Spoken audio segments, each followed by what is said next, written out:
નમસ્કાર દર્શક મિત્રો, હું છું વાહિદ મસદ્દી. આપ નિહાળી રહ્યા છો હમ ટીવી ભરૂચ. હવે નિહાળીએ આજના મુખ્ય સમાચારો. ભરૂચની નર્મદા ચોકડી ખાતે દહેજ ખાતે દોડતી પેસેન્જર વાન અને રિક્ષા ચાલક વચ્ચે કોઈક બાબતે બોલાચાલી થતા મારામારી થતા એક વ્યક્તિને ઈજા પહોંચી હતી, જેને સારવાર અર્થે ભરૂચ સિવિલ હોસ્પિટલમાં ખસેડવામાં આવતા આ મામલે પોલીસ ફરિયાદ દાખલ થઈ છે. ભરૂચ શહેર અને જિલ્લામાં કાયદો અને વ્યવસ્થાની પરિસ્થિતિ કથળી રહી હોય તેવા દ્રશ્યો સામે આવી રહ્યા છે. ખુલ્લેઆમ લોકો દાદાગીરી કરતા નજરે પડી રહ્યા છે. વાન ચલાવતા અને ઇકો ચલાવતા લોકો હવે મારામારી સુધી પહોંચી ગયા છે. એક શાયરે ખૂબ સારી વાત કહી છે કે જો जुर्म करता है वो इतना बुरा नहीं होता, अदालत उसे सजा ना देकर बुरा बना देती है. આવી જ રીતે ભરૂચ શહેર અને જિલ્લામાં લુખ્ખા તત્વો ખુલ્લેઆમ દાદાગીરીઓ કરી રહ્યા છે, પરંતુ તેના ઉપર પોલીસ ક્યાંક ને ક્યાંક અંકુશ મૂકવામાં પીછેહટ કરી રહી છે. ભરૂચની નર્મદા ચોકડી નજીકનો એક વિડીયો વાયરલ થયો છે. નર્મદા ચોકડીથી દહેજ વચ્ચે દોડતી ઇકો પેસેન્જર વાન અને રિક્ષા ચાલક વચ્ચે મારામારીની ઘટના બનવા પામી છે. પેસેન્જર બેસાડવા મુદ્દે મારામારીમાં એકને ઈજા થતા સારવાર હેઠળ ખસેડવામાં આવ્યો છે. ઇકો પેસેન્જર વાનના ચાલકે દાદાગીરી કરી હોવાના વિડીયોમાં આક્ષેપો થઈ રહ્યા છે. તારે જેને બોલાવવું હોય તેને બોલાવી લે, હું તો ઓવરલોડ ગાડી ચલાવું છું તેમ સ્પષ્ટ આ વિડીયોમાં કહેતો નજરે પડે છે. ખીચોખીચ પેસેન્જર ભરીને દોડતા ચાલકોએ પોલીસની કામગીરી પણ સવાલો ઊભા કર્યા છે. ભરૂચમાં મોટા ભાગે વાહન ચાલકો ક્યાંક ને ક્યાંક ટ્રાફિકના નિયમોને નેવે મૂકી દેતા હોય છે, પરંતુ 19-20 હોય ત્યાં સુધી લોકો ચલાવી લેતા હોય છે. પરંતુ કેટલાક વાહન ચાલકો તો જાણે કે કોઈ ફિલ્મના વિલન હોય તેમ હું તો પોલીસ અને આખા તંત્રને પોતાના ખિસ્સામાં રાખું છું તેવો વહેમ રાખીને આડેધડ નિયમોને નેવે મૂકી દેતા હોય છે. 10 પેસેન્જરની ક્ષમતા હોય તો 20-20 પેસેન્જરો ભરાવીને રોડ ઉપર દોડતા હોય છે, અને ક્યાંક ને ક્યાંક પોલીસ અને તંત્રની તેના પર રહેમ નજર હોય છે, તેમાં કોઈ બેમત નથી. જો કે આ પોલીસની રહેમ નજર હેઠળ હવે વાન ચલાવતા લોકો જાહેરમાં જ તારાથી થાય તે કરી લે અને અમે તો પોલીસને ખિસ્સામાં રાખીએ છીએ તેવી વાતો કહેતા નજરે પડે છે. ભરૂચમાં નર્મદા ચોકડી નજીક બનેલ આ ઘટનામાં પેસેન્જર ભરવા બાબતે મારામારી થઈ હોવાના દ્રશ્યો સામે આવ્યા છે. ભરૂચની નર્મદા ચોકડી નજીક ઉસ્માનભાઈ અહમદભાઈ અમીજી પોતાની રિક્ષા જેનો આર્ટ રજિસ્ટ્રેશન નંબર GJ16Y3304 લઈને પહોંચ્યા હતા, ત્યારે ત્યાં જ ઇકો ગાડી કે જેનો આર્ટ રજિસ્ટ્રેશન નંબર GJ16CH9197 લઈને મદીના પાર્કના શેરપુરા રોડ ઉપર રહેતો જુનેદભાઈ પણ પહોંચ્યો હતો, જ્યાં બંને વચ્ચે પેસેન્જરો ભરવા બાબતે બોલાચાલી થઈ હતી. બોલાચાલીના બાદ બંને વચ્ચે મારામારીની ઘટના પણ બનવા પામી હતી. ત્યારબાદ ફરિયાદી રિક્ષા ચાલકે Bharuch city C division police સ્ટેશનમાં ફરિયાદ નોંધાવી છે. જોકે જાહેરમાં જ ખુલ્લેઆમ દાદાગીરી કરતો આ વિડીયો વાયરલ થતા પોલીસની કામગીરી સામે પણ પ્રશ્નાર્થ ઊભા થાય છે. જોકે જુર્મ કરનાર આ વ્યક્તિ સામે હવે પોલીસ કેવી રીતે અને કયા દિશામાં પગલાં ભરે છે તે જોવું રહ્યું. બોલ ભાઈ, શું છે? બોલો. ચાલ, શું કરવાનું છે હવે? બોલ. કોને બોલાવું? જીને ડાળા બોલાવાય ને જીને બોલાવાય. કોણ PSI? જીને ડાળા બોલાવાય. બરાબર. કેમ અનલીગલી ગાડી નથી ભરતા તમે લોકો? હા, અનલીગલી જ ચાલે છે. ભરણ ભરીને ચાલે છે. હા. ભરણ ભરીને ચાલે છે. કોને આપો છો?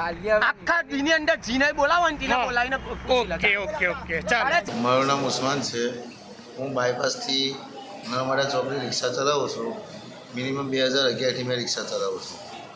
ને બીજું કે આ જે દહેજની નર્મદા ચોકડીથી ઇકો ફરે છે, જે બિલકુલ ગેરકાયદેસર ફરે છે. ને આજથી 4-5 દિવસ પહેલાં અમે DSP સાહેબને આવેદનપત્ર આપેલું, તો એ આવેદનપત્ર એટલા માટે આપેલું કે ગેરકાયદેસર સાધનો જતાં અમારી રોજી પર બહુ ભારે ઇફેક્ટ પડે છે. ને અમે હાલમાં એ લોકો અમારી રિક્ષા પાસેથી પેસેન્જર કોલર પકડીને લઈ જાય, કે પછી અમારી ગાડીમાં બેસેલા પેસેન્જર લઈ જાય. અમે કંઈક કહેવા જઈએ એટલે અમને એવો જવાબ આપે છે કે તમારાથી થાય તે કરી લો, અમે હપ્તા આપીને ગાડી ચલાવીએ છીએ. આ વસ્તુ આગળ બી મેં DSP સાહેબને જ્યારે આવેદનપત્ર આપેલું તે વખતે આ વાત બી કરેલી હતી. તો મારી એટલો માંગણી છે કે DSP સાહેબ, અમે જે કંઈ રજૂઆત તમને કરી છે એનો નિકાલ લાવો, ને મારા ઉપર જે રીસ રાખીને જે મારા ઉપર મારામારી કરેલી છે, જુઓ સાહેબ, આ મારા ઉપર મારામારી કરેલી છે, એના લીધે આના અનુસાર મારે એ લોકો જેલના પાછળ જાય ને એટલી મને શાંતિ મળે અને આટલો નિકાલ થાય તો એ મને અમારા રિક્ષા સ્ટેશનવાળાને, અમારા રિક્ષા ચાલકોને, અમને બધાને શાંતિ થાય. ને આ ગેરકાયદેસર જે કંઈ સાધન ચાલે એને બેન કરાવવામાં એટલી મારી ઈચ્છા છે કે બંધ થઈ જાય. પ્રેસિડેન્ટ વાઇસ પ્રેસિડેન્ટ આ જે ઇક્કોની જે દાદાગીરીઓ ચાલે છે ઇક્કોવાળાની હાઈવે ઉપર જે કે આજે 4-5 દિવસ પહેલાં અમે ડીએસપી સાહેબને આયોજનપત્ર આપ્યું કે આ ખોટી લુખ્ખાગીરી કરે છે, પોલીસને દાબ ધમકી આપીને ગાડીઓ ફેરવે છે ગેરકાયદેસર અને રિક્ષા ચાલકો પર આડેધીયો હુમલો કરે છે. અને દાદાગીરીમાં એવું છે કે અમે હપ્તો આપીને ગાડીઓ ફેરવીએ છીએ એટલે તમારે અહીંયા ચલાવવાની નહીં. હવે રિક્ષાવાળા કઈ જશે? અમને એ સાહેબને વિનંતી છે કે આ જે અત્યારે પછી માર મારી એક રિક્ષાવાળાને ને આગળ જઈને આ બધાનો પર હુમલો કરે ને ભરૂચનો માહોલ ભેમાં સવાઈ જાય એનાથી કારણ કે સાહેબ આ જેટલા જુંદા તકતું છે ભરૂચમાં જે વાહનો ચાલે છે ગેરકાયદે એને બંધ કરે અને રિક્ષાવાળાને જીવા દે અને ખાવા દે એવી જ અમારી વિનંતી છે સાહેબ. ને જલ્દથી જલ્દ કાર્યવાહી ન થાય તો આગળ અમારે રિક્ષા એસોસિએશન તરફથી અમે જાહેરનામા બહાર પાડશું કે રિક્ષા ચાલકોને જે માર મારે છે ઇક્કોવાળા એના લીધે અમે હડતાલ પણ પાડવાની શક્યતા ઊભી કરી શકીએ છીએ. એટલા માટે સાહેબ ને અમારી રજૂઆત છે કે તાત્કાલિક એનો પર અમલ ના ઇક્કો ગાડીઓ ભરૂચમાંથી બંધ કરવામાં આવે. જય હિન્દ, જય ભારત. કોરોના કાળમાં 11 મહિના સુધી બેકાર રહેલા ડીજે સાઉન્ડ સિસ્ટમ વાળાઓને હવે ફરીથી ધંધો રોજગાર ધીમે ધીમે શરૂ થયો છે. ત્યારે પોલીસની કનડગડ વધતા આજે ડીજે સાઉન્ડના તમામ સંચાલકોએ જિલ્લા કલેક્ટરને આવેદનપત્ર આપીને તેમને પોલીસ હેરાનગતિથી બચવા માટે અને પોલીસ હેરાનગતિ નહીં થાય તે માટે રજૂઆત કરી હતી. ગઈ 23 માર્ચથી લઈને આ 23 માર્ચ સુધીમાં 11 મહિના સુધી શિક્ષિત બેરોજગાર બનેલા સ્ટીરિયો સાઉન્ડ એટલે કે ડીજે સાઉન્ડ વાળાઓ માટે આ 11 મહિના કપરા રહ્યા હતા. 11 મહિના સુધી ઘરે બેસીને પોતાના કપડા દિવસો કાઢનાર આ ડીજે સાઉન્ડ સિસ્ટમ વાળાઓને હવે ચૂંટણી, લગ્ન પ્રસંગ અને ધાર્મિક પ્રસંગોમાં રાજ્ય સરકારની છૂટને પગલે થોડોક ધંધો શરૂ થયો છે. ત્યારે હવે પોલીસ દ્વારા તેમની કનડગડ કરવામાં આવી રહી છે. સાઉન્ડ સિસ્ટમ બગાડવા મામલે થયેલી ગાઈડલાઇનમાં 11:30 વાગ્યા સુધીનો સમય આપવામાં આવ્યા છતાં પોલીસ દ્વારા કેટલીક વખતે ફરિયાદો મળતા પોલીસ પોતાની કામગીરી કરતી હોય છે, જેને લઈને સાઉન્ડ સિસ્ટમો કબજે થતી હોય છે. આવી 2-3 ફરિયાદો ભરૂચમાં બની છે. ત્યારે આજરોજ તમામ સાઉન્ડ સિસ્ટમના સંચાલકો દ્વારા જિલ્લા કલેક્ટરને એક આવેદનપત્ર આપીને જાણ કરી છે કે 11 મહિના સુધી અમે બેરોજગાર હતા, પરંતુ હવે જે છૂટ મળી છે લોકડાઉનમાં તે દરમિયાન તેઓને ધંધો કરવામાં આવે, એમની માટે વિશેષ ગાઈડલાઈન બહાર પાડવામાં આવે, પોલીસ તંત્ર તેમને નહીં હેરાન કરે તે માટે આયોજન કરે અને સરકાર અને વહીવટી તંત્ર પણ તેમની મદદ કરે તેવી તેમણે અપીલ કરી હતી. આમ 11 મહિના સુધી બેરોજગાર રહેનાર સાઉન્ડ સિસ્ટમના સંચાલકો હવે થોડો ઘણો ધંધો શરૂ થતાં તેમને થોડીક રાહત થઈ છે. ત્યારે તેમની કનડગડને ઓછી કરવામાં આવે, પોલીસ તંત્ર તેમને કનડગડ ઓછી કરે તેવી માંગણી કરી હતી. ઓકે, હું પ્રકાશ પીસી સાઉન્ડમાંથી હું બોલું છું. કોરોના મહામારીના કારણે છેલ્લા 1 વર્ષથી અમે આ જે હાજરી છે અહીંયા બધા તમામ લોકો બેરોજગાર થઈ ગયા છે. તમામ પ્રકારના કાર્યક્રમોની જે અત્યારે છૂટ આપી છે 200 માણસના એની અંદર ધાર્મિક કાર્યક્રમો, લગ્નો, અન્ય કાર્યક્રમોની અંદર એની અંદર વપરાતું અમારું સાઉન્ડ સિસ્ટમ, પીએ સિસ્ટમ એની કોઈ ગાઈડલાઇન આમાં નથી આપી. એના કારણે અમારે ઘણીવાર અડચણ ઊભી થાય છે અને અમે વિનંતી કરીએ છીએ પોલીસ ખાતાને અને સરકારશ્રીને પણ કે આની અંદર કોઈ ચોક્કસ ટાઈમ લિમિટ અમને આપે તો અમે એમાં કામ કરવા તૈયાર છે. કેમ કે ઘણીવાર રાત્રે આવતા જતા કે કાર્યક્રમની અંદર ગાઈડલાઇન ન હોવાના કારણે અમારા પોલીસ ખાતા સાથે આ ટકરાવ થઈ રહ્યો છે. એના કારણે અમે આપશ્રીને વિનંતી કરીએ છીએ કે અમને આ ગાઈડલાઇન આપે તો એમાં અમે કામ કરી શકીએ. આમોદ તાલુકાના આસોદ ગામે ક્રિકેટ ટુર્નામેન્ટમાં કોઈક બાબતે મારામારી થતા તેના વિડીયો વાયરલ થયા હતા.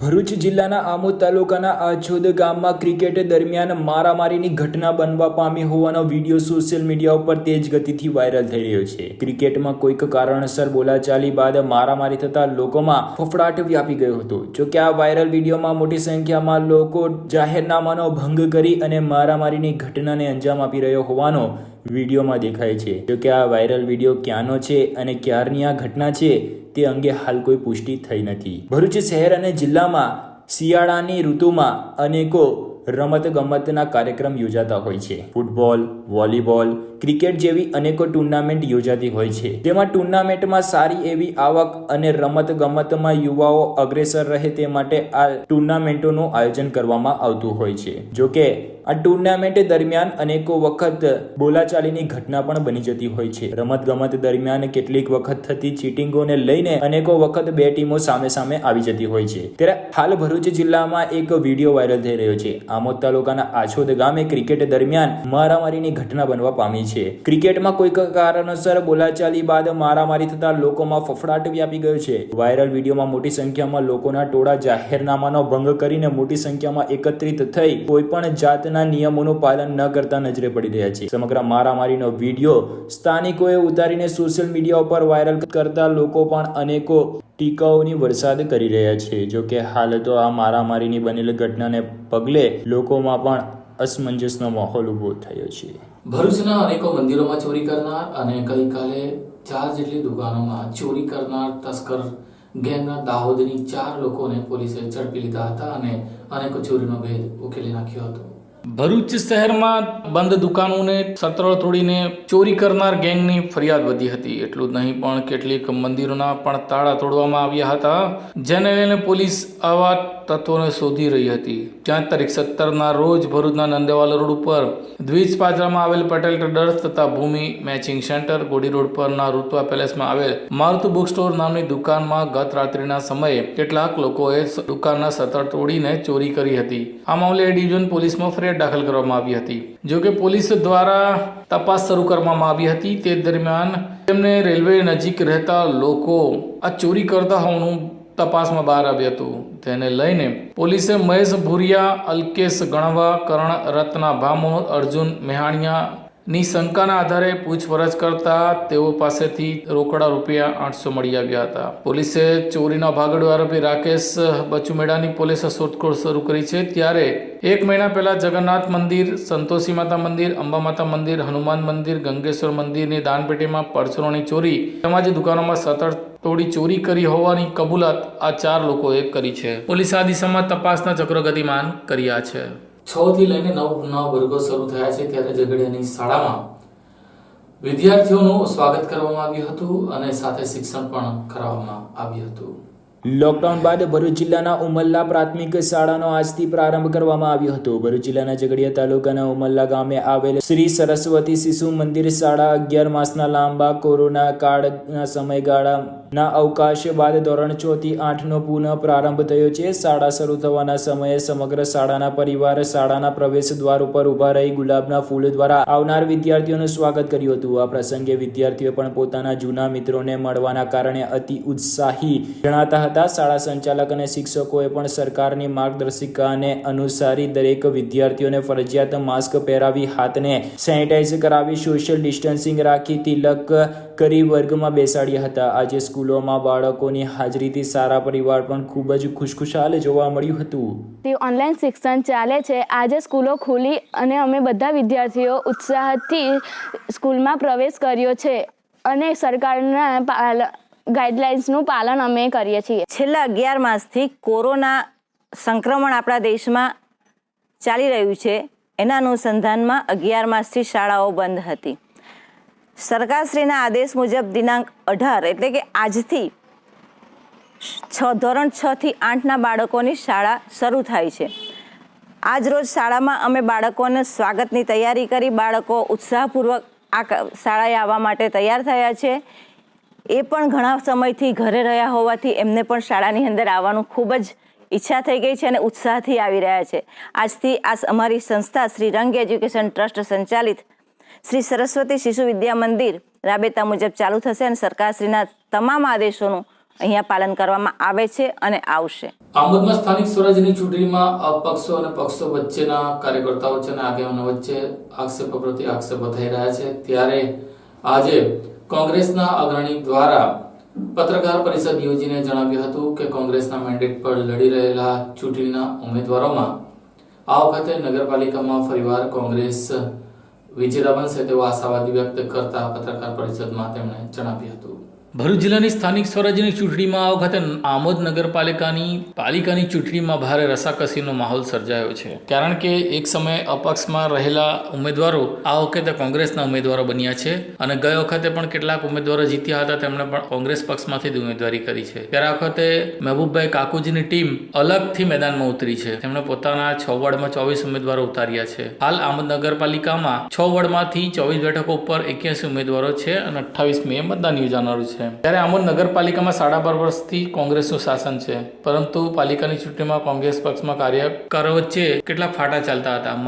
મતભેદ થતા અંતે મહેબૂબ કાકુજીએ અપક્ષ પેનલ ઉતારી હતી. કોંગ્રેસ તરફથી મેન્ડેટ મળતા 24 સભ્યો મેદાનમાં ઉતાર્યા છે, તો કેટલાક નારાજ સભ્યો બીટીપી તથા MIMમાં જોડાયા છે, જેમાં બીટીપી દ્વારા વોર્ડ નંબર 3 અને 6માં ઉમેદવારી કરવામાં આવી છે, જેમાં 2 વોર્ડમાં ચતુષ્કોણીય જંગ ખેલાનાર છે. જ્યારે આ મતદારોની મિજાજ કોની તરફ જાય છે તે તો જોવાનું રહ્યું. આ વખતે ઓવેસીની AIM દ્વારા વોર્ડ નંબર 5માં ઉમેદવારોનું ફોર્મ ભરવામાં આવ્યા હતા, પરંતુ પક્ષ તરફથી એમના મેન્ડેટ ન આવતા તેના ફોર્મ અમાન્ય રાખવામાં આવ્યા. હાલ કોંગ્રેસ અને અપક્ષ વચ્ચે એકબીજા પર આક્ષેપો ઠલવાઈ રહ્યા છે. અપક્ષ દ્વારા હાલ નગરપાલિકાના ચાલુ બોર્ડના સભ્યની ઉમેદવારી તરીકે પસંદ કરવામાં આવેલ છે, જ્યારે કોંગ્રેસ પક્ષમાં વધુ પડતા નવા ચહેરાઓ સામેલ કરાયા છે. હવે મતદાર લોકોને કોની પસંદગી ઉતારે છે તે તો જોવાનું રહ્યું. પરંતુ કોંગ્રેસ પક્ષના અગ્રણી અને માજી પાલિકા પ્રમુખ સાજીદભાઈ રાણા દ્વારા જણાવ્યું છે કે કોંગ્રેસે જેને મેન્ડેટ આપ્યા છે તેઓ ચૂંટણી જંગમાં છે. આ વખતે ચોક્કસ ફરીથી કોંગ્રેસ પાર્ટી પોતાની સત્તા ફરીથી કબજે કરશે તેમ તેમણે આશાવાદી વ્યક્ત કર્યો હતો અને એક પત્રકારો પરિષદમાં તેમણે એની વિગતો આપી હતી. અંકલેશ્વરમાં રાજકીય પાર્ટીના આગેવાનો સાથે પોલીસ અધિકારીઓએ ચર્ચા વિચારણા કરી હતી અને આગામી દિવસોમાં થનારી સભાઓમાં કોવિડની ગાઈડલાઈનનું પાલન થાય, લોકો માસ્ક પહેરે તે અંગેના સૂચનાઓ આપવામાં આવી હતી.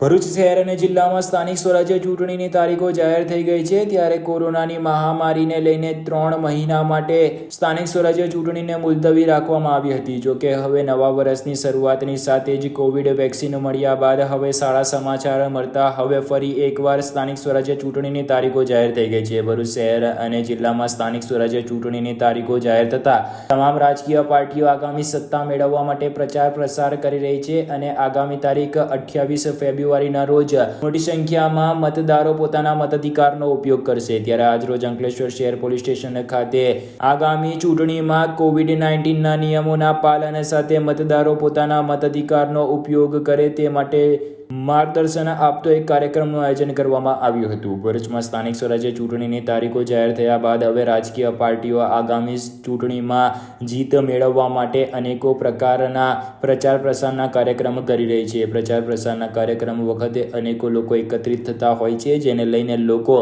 COVID-19ના નિયમોનું પાલન કરે તે પણ અત્યંત જરૂરી છે. જોકે આ વર્ષે COVID-19ની વેક્સિન મળી જતા એક ખુશીના સમાચાર પણ છે. જો કે કોરોનાની વેક્સિન મળી છે, પરંતુ કોરોના હજુ નેસ્ત નાબૂદ થયો નથી, જેને લઈને તકેદારી પણ અત્યંત જરૂરી છે. ત્યારે આજ રોજ અંકલેશ્વર શહેર પોલીસ સ્ટેશન ખાતે COVID-19ના નિયમો સાથે આગામી ચૂંટણીમાં મતદાન થાય તે અંગેનું માર્ગદર્શન આપતા એક કાર્યક્રમનું આયોજન કરવામાં આવ્યું હતું. સાથે જ લોકોને આ અંગે તાલીમ પણ પૂરી પાડવામાં આવી હતી. હાંસોટમાં કાંટાસાણ સહિત 2 બેઠકો પર કોંગ્રેસના વસાવા ઉમેદવાર ચૂંટણી લડી રહ્યા છે, જેમના ઘરે પોલીસે બાતમીના આધારે રેડ કરીને 7 લીટર દારૂ ઝડપી લીધો હતો. સ્થાનિક સ્વરાજ્યની ચૂંટણી માટે હાંસોટ તાલુકા પંચાયતના કાંટાસાણ બેઠક નંબર 6 ઉપર કોંગ્રેસમાંથી ઉમેદવારી નોંધાવનાર હિરલબેન વસાવાના પતિ અને પોતે કંટિયાચાળ બેઠક 7 ઉપર કોંગ્રેસમાંથી ઉમેદવારી નોંધાવનાર વિજય બચુભાઈ વસાવાના ઘરેથી દેશી દારૂ પકડાયો હોવાની માહિતી પ્રાપ્ત થઈ છે. સ્થાનિક સ્વરાજ્ય ચૂંટણીની તારીખો હવે જાહેર થઈ ચૂકી છે અને ભાજપ અને કોંગ્રેસ સહિત અનેક પાર્ટીઓ આગામી સ્થાનિક સ્વરાજ્ય ચૂંટણીમાં સત્તા મેળવવા માટે એડી ચોટીનો જોર લગાવી રહી છે. અનેકો કાવા દાવા થઈ રહ્યા છે, અનેકો આક્ષેપો પ્રતિ આક્ષેપો થઈ રહ્યા છે. થોડા દિવસ અગાઉ જ ભરૂચ જિલ્લા કોંગ્રેસના પ્રમુખે આક્ષેપો કર્યા હતા કે ભાજપ હવે ગુંડાગીરી પર ઉતરી ગઈ છે અને તેમના ઉમેદવારોને અનેકો પ્રકારે હેરાન પરેશાન કરવામાં આવી રહ્યા છે. ત્યારે તાજેતરમાં જ હવે હાંસોટ તાલુકા પંચાયતના કાંટાસાણ બેઠક નંબર 6 ઉપર કોંગ્રેસમાંથી ઉમેદવારી નોંધાવનાર હિરલબેન વસાવાના પતિ અને પોતે કંટિયાચાર બેઠકના 7 ઉપર કોંગ્રેસમાંથી ઉમેદવારી નોંધાવનાર વિજય બચુભાઈ વસાવાના ઘરેથી દેશી દારૂ પકડાયો છે. હાંસોટ પોલીસ સ્ટેશનના સ્ટાફના કર્મીઓ પેટ્રોલિંગમાં હતા, ત્યારે તેમને મળેલી બાતમીના આધારે તાલુકાના રાયમા ગામે રહેતા વિજય બચુભાઈ વસાવાના ઘરે રેડ પડતા પ્લાસ્ટિકની થેલીમાં રાખેલ 8 લીટર દેશી દારૂ મળી આવ્યો હતો. ઉલ્લેખનીય છે કે વિજયભાઈ બચુભાઈ વસાવાએ સ્થાનિક સ્વરાજ્યની તાલુકા તાલુકા પંચાયતની ચૂંટણીમાં કંટિયાચાલ બેઠક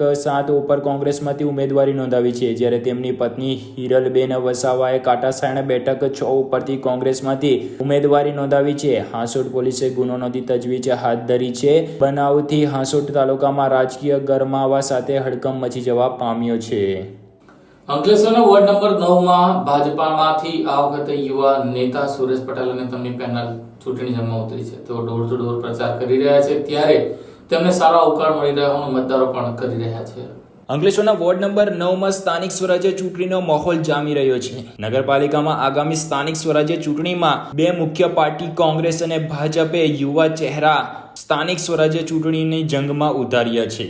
બંને યુવા નેતા પોતાની પાર્ટીમાંથી જીતવા માટે એડી ચોટીનો જોર લગાવી રહ્યા છે. અંકલેશ્વર નગરપાલિકાની આગામી ચૂંટણીમાં ભારતીય જનતા પાર્ટીએ યુવા નેતા સુરેશ પટેલ સાથે અન્ય 3ને ઉતાર્યા છે. વોર્ડ નંબર 9 માંથી ભારતીય જનતા પાર્ટીએ ચૂંટણી જંગમાં 2 મહિલા જ્યારે 2 પુરુષ ઉમેદવાર ઉતાર્યા છે. મહિલા ઉમેદવાર કામિનીબેન જયેશકુમાર ગાંધી ઉર્ફે કેતકીબેન છે, તો બીજા મહિલા ઉમેદવાર પુષ્પાબેન ગોવિંદભાઈ મકવાણા છે. જ્યારે પુરુષ ઉમેદવારમાં સુનિલ કુમાર લક્ષ્મણ ભાઈ વસાવા છે, તો અન્ય પુરુષ ઉમેદવાર સુરસભાઈ મનહરભાઈ પટેલ ઉર્ફે સૂર્યો છે. વોર્ડ નંબર 9માં આ વખતે બે મુખ્ય પાર્ટી કોંગ્રેસ અને ભાજપ પોતાની પાર્ટીના યુવા ચહેરા મેદાનમાં ઉતારી રહી છે. વોર્ડ નંબર 9 ની વાત કરવામાં આવે તો અત્યારે વોર્ડ નંબર 9 કોંગ્રેસના કબજામાં છે અને અહીંયા કોંગ્રેસનો દબદબો રહ્યો છે. ત્યારે આ વખતે વોર્ડ નંબર 9માં ભાજપે યુવાન નેતા એવા સુરેશભાઈ પટેલને ઉતાર્યા છે. આ વિસ્તારમાં આદિવાસી વસ્તી વધુ છે. વોર્ડ નંબર 9 ના ગુજરાત હાઉસિંગ બોર્ડ સહિતના વિસ્તારમાં મજબૂત પકડ ધરાવતા સૂર્યા પટેલને આ વખતે પાલિકાની ચૂંટણીમાં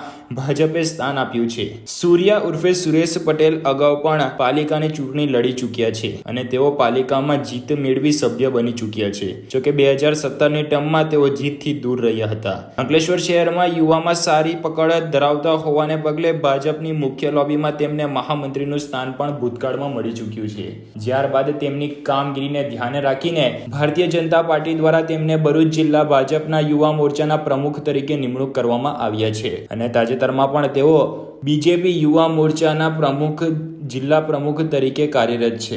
સૂર્યાના 2 ભાઈ પૈકી એક ભાઈ વિનોદ પટેલ પત્રકાર છે અને વિનોદ પટેલ સેવાકીય પ્રવૃત્તિમાં અગ્રેસર છે. ત્યારે તેમના ભાઈ સુરેશ પટેલ હવે ફરી એકવાર ચૂંટણી જંગમાં 3 સાથીઓ સાથે ઉતર્યા છે. જોકે હવે બંને પાર્ટીએ ઉતારેલા યુવા ઉમેદવારમાંથી અંકલેશ્વરના વોર્ડ નંબર 9 ની જનતા કોને પસંદ કરે છે એ તો આવનારી ચૂંટણી જ બતાવશે. ઉલ્લેખનીય બાબત છે કે વિનોદ પટેલ અને સુરેશ પટેલ બંને ભાઈઓએ લોકડાઉન અને કોરોનાની મહામારીમાં ઘણા સેવાકીય કાર્ય કર્યા છે, જેમાં જરૂરિયાતમંદોને ભોજન પહોંચાડવા ઉપરાંત સેનિટાઇઝેશન, માસ્ક સહિતની કીટોનું વિતરણ અને અનેકો સેવાકીય પ્રવૃત્તિ કરી છે. વિનોદ પટેલ અને સુરેશ પટેલની આ જોડીમાંથી હવે લોકો સુરેશ પટેલને આગામી ચૂંટણીમાં નગરપાલિકામાં સ્થાન આપે છે કે કેમ તે જોવું રહ્યું. જોકે હાલ તો ત્યાંની જનતા સુરેશ પટેલના સમર્થનમાં હોવાનું જણાવી રહી છે. આ સુરેશભાઈ અમારો છોકરો છે. આ હાઉસિંગ બોર્ડનું અહીંયા નહોતો તો પણ હાઉસિંગ બોર્ડના બધા કામ કરેલા છે. દરેક ગલીમાં બ્લોક એને બેસાડેલા છે. એ છોકરો અડધી રાતે પણ બૂમ પાડે તો તરત આવીને કામ લોકોનું કરે છે. ગરીબ બીમાર હોય એ લોકોને બી દવાખાને લઈ જાય. એના ભાઈઓ છે તે બી એટલું કામ કરે છે. છોકરાઓ બહુ ડાયા છે. છોકરાઓ અહીંયા ઉમેદવારી તો એને જીતાડવો જ પડે. અમારે એને 100% જીતાડવાનો. એ વગર એને હોય તો પણ અમારે જીતાડવો પડે હાઉસિંગ બોર્ડમાં એને. સુરેશભાઈએ અમારા વોર્ડમાં ઉમેદવારી નોંધાવી છે. સુરેશભાઈ 100% અમારા વોર્ડમાં આવી જશે જ, કારણ કે સુરેશભાઈએ કામો એવા કર્યા છે. સુરેશભાઈએ લોકડાઉનમાં લોકોને અનાજની કીટો, જે જીવન જરૂરિયાતની વસ્તુ છે એ બધી જ વસ્તુઓ એમણે પૂરી પાડી છે. લોકડાઉનમાં કોઈ જોવા નહોતું આવતું, પણ સુરેશભાઈ બધે ફરીને લોકોને શું મુસીબત છે તે બધાને જાણીને એમને પ્રોત્સાહન આપ્યું છે. એટલે સુરેશભાઈ અમારા વોર્ડમાં આવવો જ જોઈએ. સુરેશભાઈ પહેલાં ભરૂચ જિલ્લાના યુવા પ્રમુખ તરીકે હતા. હવે વોર્ડ નંબર 9માંથી એમની ટિકિટ નિમણૂક થઈ છે. તે બદલ અમને ખૂબ આનંદ છે. એ અહીંયા વોર્ડ નંબર 9માં ભાજપની સરકાર ન હોવા છતાં બી સુરેશભાઈએ ઘણા કામો કર્યા છે. રોડ છે, બ્લોક છે ને છોકરાને બહુ સપોર્ટ કર્યો છે બધી રીતે. કોઈ પણ કામ હોય તો એક જ ફોને ઉચકી લઈને કામ પતાવી દેતા હતા. મહિલાઓને હોય કે કંઈ બી પ્રોબ્લેમ હોય એ તરત કામ પતાવી દેતા. એ બધા સુરેશભાઈએ બહુ જ સપોર્ટ કર્યો છે બધી રીતે અમને. તે આ ફેરી અમને બહુ આનંદ થાય છે કે વોર્ડ નંબર 9માંથી ટિકિટ મળી છે. તે બધા અમે સુરેશભાઈને બહુ જ સપોર્ટ કરીએ છીએ ને એમને ખૂબ મહેનત કરીને એમને બહુમતીથી જીતાડશું. અંકલેશ્વરના કામદાર નેતા રજનીસિંહે તેમનો જન્મદિવસ બ્લડ ડોનેશન કરીને કર્યો હતો. અંકલેશ્વરના સામાજિક કાર્યકર્તા અને કામદારના નેતા એવા રજનીશ સિંઘે પોતાના જન્મદિવસ નિમિત્તે બ્લડ ડોનેશનનું કાર્ય કરી માનવતા મહેકાવી હતી. અંકલેશ્વરમાં કામદાર સમાજ માટે હર હંમેશ લડત આપતા અને સામાજિક કાર્યમાં અગ્રેસર રહેતા યુવા કામદાર નેતા એવા રજનીશ સિંઘે આજે પોતાના જન્મદિવસ નિમિત્તે દર વર્ષની જેમ આ વર્ષે પણ કુમારપાડ બ્લડ બેંક ખાતે બ્લડ ડોનેટ કરવાનું કાર્ય કર્યું હતું. તેઓએ બ્લડ ડોનેટનું કાર્ય કરી માનવતાની મહેક પ્રસરાવી હતી. આ પ્રસંગે તેઓએ માહિતી આપતા જણાવ્યું હતું કે તેઓ છેલ્લા 10 વર્ષ ઉપરાંતથી પોતાના જન્મદિવસ નિમિત્તે બ્લડ ડોનેટ કરતા આવ્યા છે અને અત્યાર સુધી તેઓ 27થી વધુ વખત બ્લડ ડોનેટ કરી ચૂક્યા છે. તેઓ જણાવે છે કે કોઈને પણ ભેટ આપવું હોય તો સૌથી મોટો ભેટ છે તેનું જીવન. ત્યારે અકસ્માતના અને અન્ય બીમારીના કપડા સમયમાં જ્યારે લોકોને લોહીની જરૂરિયાત ઊભી થતી હોય છે ત્યારે લોહીની જરૂરિયાત પૂરી પાડવા માટે બ્લડ ડોનેટ કરવું અત્યંત જરૂરી છે અને કોઈકને નવું જીવન મળે તો તેના માટે સૌથી મોટો ભેટ અને માનવ સેવાનું કાર્ય કહી શકાય. ત્યારે તેઓ છેલ્લા 10 વર્ષ ઉપરાંતથી બ્લડ ડોનેટ કરતા આવ્યા છે અને આજે પણ તેઓએ પોતાના જન્મદિવસ નિમિત્તે બ્લડ ડોનેટ કરી યુવા ધન પણ કેક કાપવા અને પાર્ટી કરવાના બદલે બ્લડ ડોનેટ करे तेवो संदेश तेवोए वहतो कर्यो हतो. नमस्कार, मैं आपका अपना सामाजिक कार्यकर रजनीश सिंह. आज यानी मेरा जन्मदिन. सबसे पहले आप सभी को दिल से धन्यवाद करता हूँ जिन्होंने मुझे सोशल मीडिया पर, फेसबुक पर, ट्विटर पर, इंस्टाग्राम पर, व्हाट्सएप पर, फ़ोन द्वारा जो आपने सबने मुझे आशीर्वाद दिया, तहे दिल से आप सभी का फिर से मैं बहुत धन्यवाद करता हूँ. हर साल की तरह इस साल भी मैंने अपना जन्मदिन अपना ब्लड डोनेट करके मनाया है और आज मेरा यह 27वां रक्तदान है. यानी अभी तक मैंने 27 बार रक्तदान कर चुका है और मैं आप सभी को यही प्रेरित करता हूँ कि आप सब भी अपना जन्मदिन इसी तरह मनाएं, ब्लड डोनेट करें और एक दूसरे के काम आए. जन्मदिन मनाने का तो बहुत तरीके हैं, लेकिन एक यह भी तरीका है कि हम जन्मदिन अपना कैसे मना सकते हैं. आज अपने देश में ब्लड की इतनी कमी है कि यह पूछने वाली बात नहीं है. हर एक ब्लड बैंकों में ब्लड की बहुत कमी है. तो आप सभी लोग से मैं हाथ जोड़ के रिक्वेस्ट कर रहा हूँ कि आप सभी लोग ब्लड डोनेट करें और देश हित में काम करें और एक दूसरे के काम आए. जय हिंद, जय भारत, भारत माता की जय. આઝાદ ટીવી ભરૂચના સમાચાર પૂર્ણ થાય છે. આવતીકાલે ફરી મળીશું. નમસ્કાર.